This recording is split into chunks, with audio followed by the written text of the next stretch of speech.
Pour prendre la route des vacances en famille cet été, voici une belle suggestion électrique avec Jacques.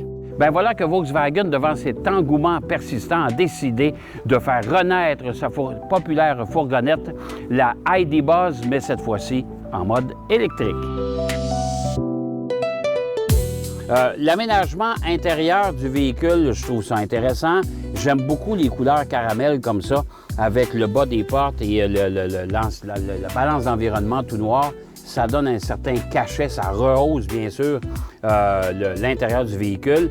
Le tableau de bord, c'est intéressant. Il y a une espèce d'imitation ici de boiserie. Évidemment, c'est pas du bois, là, mais c'est une belle imitation. Ça donne un beau coup d'œil. L'écran au centre multimédia.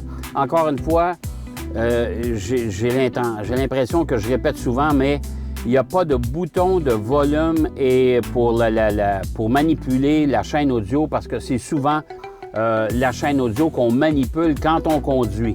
Alors malheureusement, c'est un écran tactile. Le volume se contrôle par ici, comme vous aurez compris. Il n'y a pas non plus pour changer les chaînes, il faut vraiment aller jouer dans l'écran.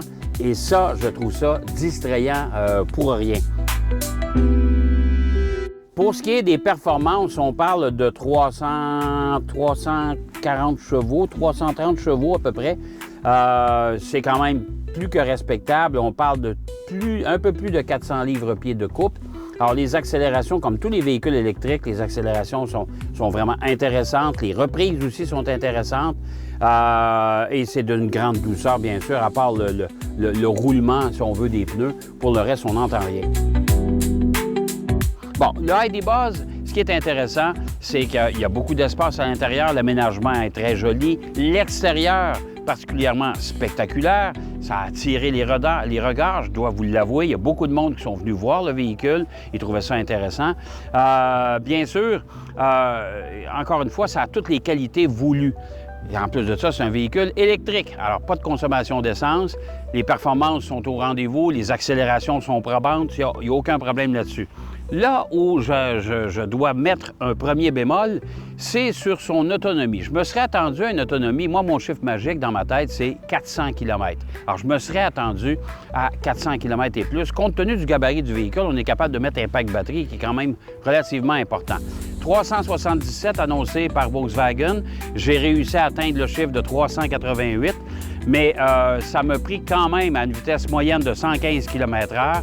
Ça a quand même grugé 200 km d'autonomie depuis mon départ de l'endroit où je suis allé le chercher. Alors, j'ai un peu de difficulté de ce côté-là. Je pense qu'on devra améliorer cet aspect-là.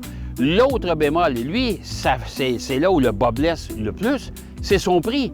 82 000 prix d'entrée, plus l'option 2 tons, parce que vous devrez débourser 1 500 supplémentaires pour avoir les deux couleurs, et 2 000 de plus pour avoir le toit panoramique, ce qui nous amène pas loin de 86 000 plus les taxes, une fourgonnette à 100 000 $. Il faudra peut-être que toute la famille contribue. Ça, je vous l'assure.